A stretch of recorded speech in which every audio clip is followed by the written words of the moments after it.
Click করুন অ্যাপের bell আইকনে আর সাবস্ক্রাইব করুন এবিপি আনন্দ। সব সময় থাকুন খবরে।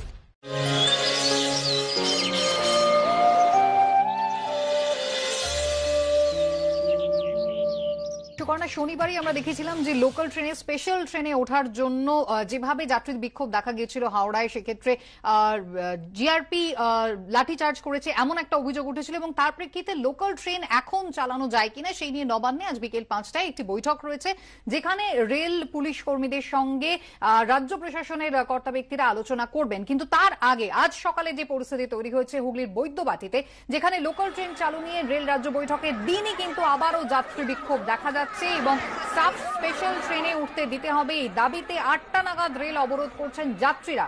সরাসরি কথা বলবো, আমাদের প্রতিনিধি সৌরভ বন্দ্যোপাধ্যায় টেলিফোন লাইনে রয়েছেন আমাদের সঙ্গে। সৌরভ, এই মুহূর্তে ঠিক কি পরিস্থিতি?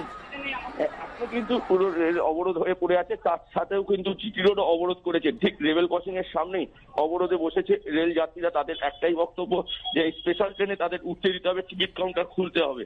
এই মুহূর্তে কিন্তু ঘটনাস্থলে বিশাল পুলিশ বাহিনী এসছে।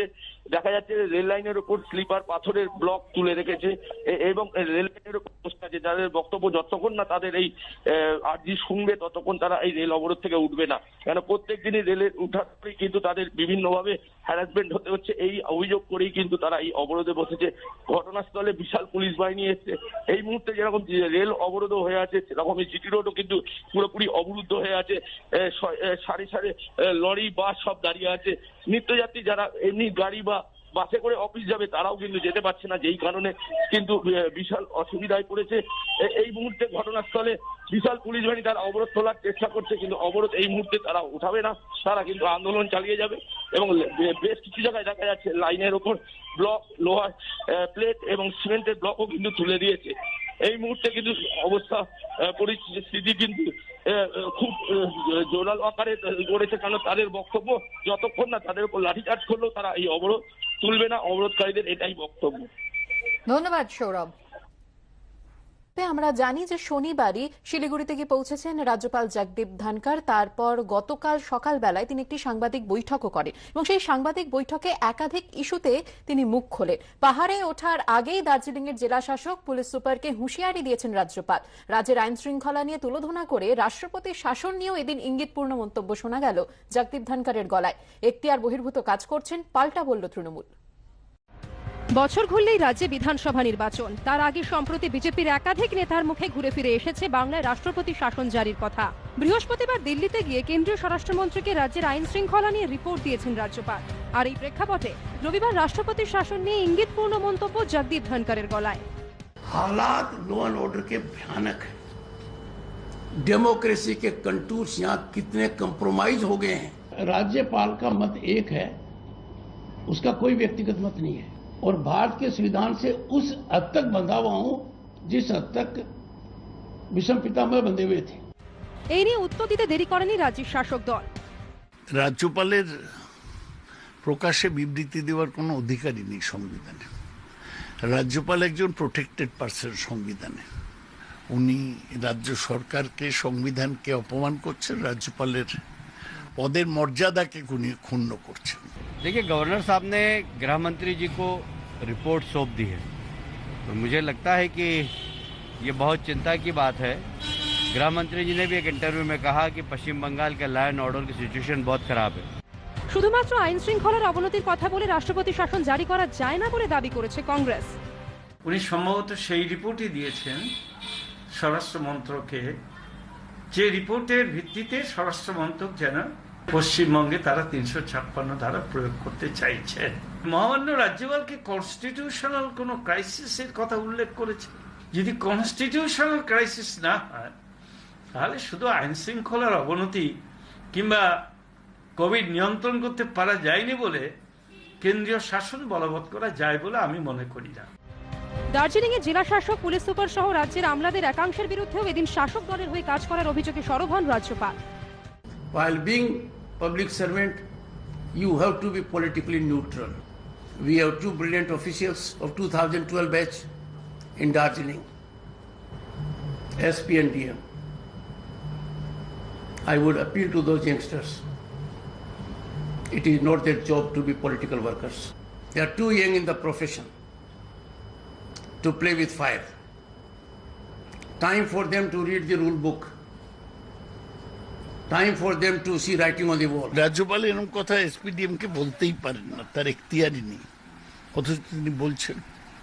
তার মানে তার সম্মানবোধ নেই। এসপিডিএম তো আইএস আইপিএস অফিসার, তাদের সম্বন্ধে বলার অধিকার রাজ্যপালকে কি দিল? এই প্রসঙ্গে রাজ্যের সমালোচনা করেছে বামেরাও। রাজ্যপাল কি বলেছেন তার উত্তর দেওয়াটা আমার কাজ না, কিন্তু পশ্চিমবাংলায় এটা আমরা বহুবার বলেছি, ওসিরা হচ্ছে তৃণমূলের ব্লক সভাপতি, বিডিওরা তৃণমূলের ব্লকের সহসভাপতি, ডিএমএসপিরা তারাই তৃণমূল দল চালাচ্ছে। সরকার উঠে গেছে, অপদার্থ। রবিবার থেকে শুরু রাজ্যপালের 1 মাসের পাহাড় সফর। তবে তিনি যে শুধু রাজভবনে বসে থাকবেন না, সেটা এদিন পরিষ্কার করে দিয়েছেন ধনখড়। উজ্জ্বল মুখোপাধ্যায়, ঋত্বিক মণ্ডল ও শিবু পালের রিপোর্ট, এবিপি আনন্দ। 2021 বিধানসভা নির্বাচন রয়েছে সুকর্ণা, আর তার আগে বিভিন্ন রাজনৈতিক দলগুলো কিন্তু নিজেদের মধ্যে বেশ কিছু সমীকরণে বদল আনছে। বিজেপিতে বড়সড় রদবদল হবে কিনা তা তো অমিত শাহ সফরের পরই হয়তো পরিষ্কার হবে, এবং তার পাশাপাশি তৃণমূলের ক্ষেত্রেও কতটা কি পরিবর্তন হবে সেটাও কিন্তু সময়ের সঙ্গে সঙ্গে বোঝা যাবে। তবে জল্পনা ইতিমধ্যেই কিন্তু রাজ্য রাজনীতিতে একাধিক মানুষকে নিয়ে শুরু হয়েছে, যার মধ্যে অবশ্যই উল্লেখযোগ্য নাম শুভেন্দু অধিকারী। শুভেন্দু অধিকারীর ইঙ্গিতপূর্ণ মন্তব্য আমরা শুনেছি, আর তারপরই নন্দীগ্রামে তৃণমূলের অন্তর্দ্বন্দ্ব প্রকাশ্যে এসেছে। বিজেপিতে এলে শুভেন্দু স্বাগত, এমনটাই মন্তব্য করেছেন সৌমিত্র খাঁ। ইঙ্গিতপূর্ণ মন্তব্য আরো 2 বিজেপি নেতার। দল ভাঙাতে উস্কানি বিজেপির, এমনটাই পাল্টা বক্তব্য শাসক দলের। প্যারাশুটেও নামিনি, লিফটেও উঠিনি, সিঁড়ি ভাঙতে ভাঙতে ভাঙতে ভাঙতে উঠেছি। তাঁর ইঙ্গিতপূর্ণ মন্তব্যের পর 24 ঘন্টাও কাটেনি, এরই মধ্যে পূর্ব মেদিনীপুরের নন্দীগ্রামে প্রকাশ্যে চলে এলো তৃণমূলের গোষ্ঠীদ্বন্দ্ব। আর কোন্দলের কেন্দ্রবিন্দুতেও সেই শুভেন্দু অধিকারী, যার ভবিষ্যৎ রাজনৈতিক অবস্থান নিয়ে জল্পনার শেষ নেই।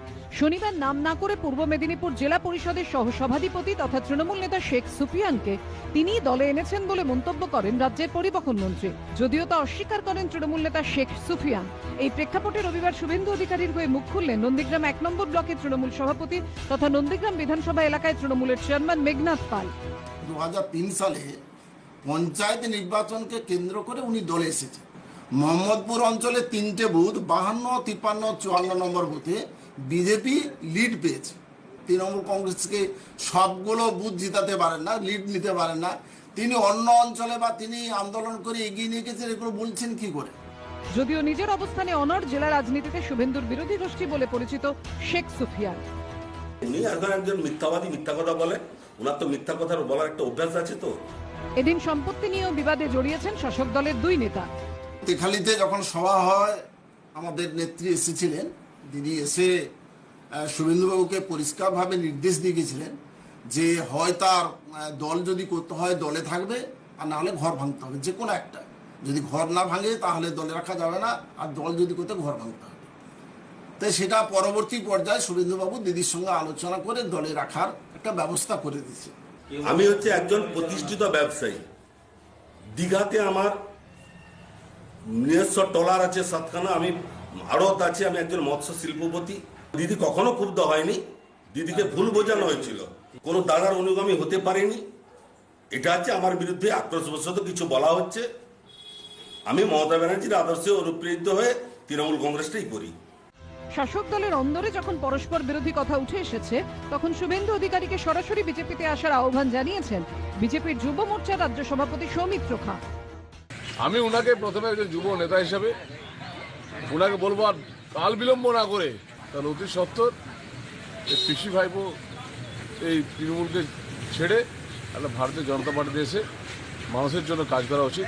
ইঙ্গিতপূর্ণ মন্তব্য শোনা গিয়েছে দলের একাধিক হেভিওয়েট নেতার গলায়। অমিতজি বলেছেন যাদের যোগ্যতা আছে, যারা মানুষের উপকার করতে চায়, তারা দলে যোগ দিতে চাইলেন, তাদের স্বাগত। আমরা তো দরজা বড় করে রেখেছি সবাইকে নেওয়ার জন্য। ওনারা যদি কাউকে পাঠিয়ে দেন, কোনো রাজনীতিবিদ রাজনীতি করতে চান, বিজেপি সুযোগ দেবে। তৃণমূল অবশ্যই দল ভাঙানির উস্কানি দেখছে। দিলীপ ঘোষ পার্টি ভাঙার উস্কানি দিচ্ছেন, আমার মনে হয় না এতে কোনো লাভ হবে। দিলীপ ঘোষরা তো নিজের শক্তিতে কিছু করতে পারবেন না, ওরা ভাবছেন তৃণমূল ছেড়ে যদি কেউ গিয়ে ওর শক্তি বাড়ায়। এখন রাজ্য রাজনীতিতে প্রশ্ন একটাই, বিধানসভা ভোটের আগে কি কোনো বড় চমক দেবেন শুভেন্দু অধিকারী? বিটন চক্রবর্তী, তুহিন অধিকারী ও পূর্ণেন্দু সিংহর রিপোর্ট, এবিপি আনন্দ। সৌমিত্র চট্টোপাধ্যায়ের শারীরিক অবস্থা এখনো সংকটজনক। আজ ফের বসবে মেডিকেল বোর্ড। বেলভিউ হাসপাতাল সূত্রে খবর, অভিনেতাকে পরীক্ষা করে দেখার পর চিকিৎসা সংক্রান্ত পরবর্তী সিদ্ধান্ত নেওয়া হবে। গতকালই সৌমিত্র বাবুর তৃতীয়বার ডায়ালিসিস হয়েছে। সৌমিত্র চট্টোপাধ্যায়ের শারীরিক অবস্থা এখনো সংকটজনক। যেমনটা জানা যাচ্ছে, আজ ফের বসবে মেডিকেল বোর্ড। বেলভিউ হাসপাতাল সূত্রে খবর, অভিনেতাকে পরীক্ষা করে দেখার পর চিকিৎসা সংক্রান্ত পরবর্তী সিদ্ধান্ত নেওয়া হবে। গতকালই সৌমিত্র বাবুর তৃতীয়বার ডায়ালিসিস হয়েছে।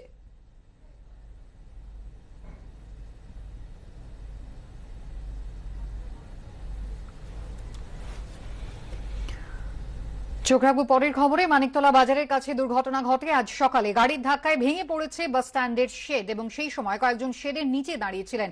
শেড ভেঙে পড়ে একজনের মৃত্যু হয়েছে, আহত হয়েছেন 3 জন। তাদের মধ্যে 2 জনের অবস্থা আশঙ্কাজনক।